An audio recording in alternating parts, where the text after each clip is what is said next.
గుంటూరు నగరంలో జనసేన వినూత్న కార్యక్రమం చేపట్టింది. జనంలోకి జనసేన పేరుతో వార్డు పర్యటనలకు శ్రీకారం చుట్టారు జనసేన నేతలు.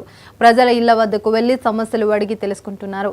20వ డివిజన్ సంపత్ నగర్ నుంచి ఈ కార్యక్రమానికి శ్రీకారం చుట్టారు జనసేన రాష్ట్ర ప్రధాన కార్యదర్శి బోనబోయిన శ్రీనివాస్ యాదవ్. ఇక కూటమి ప్రభుత్వ పాలనపై ప్రజల అభిప్రాయాలు తెలుసుకుంటున్నారు జనసేన నేతలు.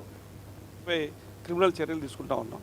మేము అభివృద్ధి చేయడం కోసం ఈరోజున చంద్రబాబు నాయుడు గారు, పవన్ కళ్యాణ్ గారు ఇద్దరూ కలిసి రాష్ట్రాన్ని ఏ విధంగా అభివృద్ధి చేయాలో ఆలోచన విధానాన్ని ప్రజల ముందుకు తీసుకెళ్తా ఉన్నాం. మేము ఈరోజున ఏదైతే ఇక్కడ ఉన్నటువంటి పీకల వాగుని ఎత్తు పెంచాల్సిన అవసరం ఎంతైనా ఉంది.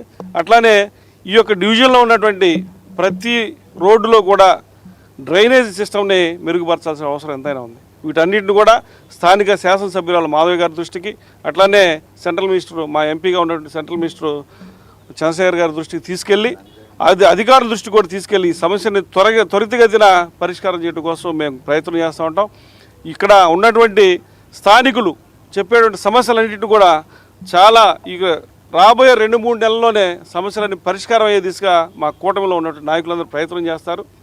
మేము ఒకటే చెప్తాను, ఇప్పటికి కూడా ప్రజలు ఎవరైనా కూడా గత ప్రభుత్వం అధికారంలో ఉన్నప్పుడు మిమ్మల్ని ఇబ్బంది పెట్టినటువంటి విషయాలు ఏమైనా ఉంటే మా దృష్టికి తీసుకురండి. తప్పనిసరిగా ఈ ప్రభుత్వం మీకు న్యాయం చేస్తుంది. ఈ వార్డులో ఉన్నటువంటి మా అధ్యక్షుడు బాలకృష్ణ గారు ఉన్నారు. వారు కూడా ఈ సమస్యలన్నింటినీ కూడా కొన్నింటి సమస్యల్ని ఐడెంటిఫై చేశారు.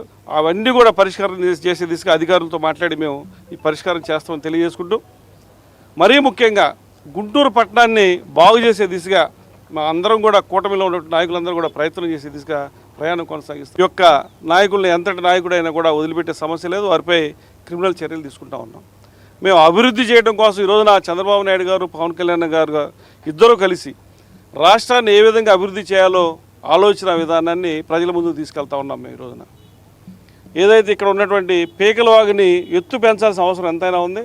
అట్లానే ఈ యొక్క డివిజన్లో ఉన్నటువంటి ప్రతి రోడ్డులో కూడా డ్రైనేజ్ సిస్టమ్ని మెరుగుపరచాల్సిన అవసరం ఎంతైనా ఉంది. వీటన్నిటిని కూడా స్థానిక శాసనసభ్యురాలు మాధవి గారి దృష్టికి, అట్లానే విజయనగరం జిల్లా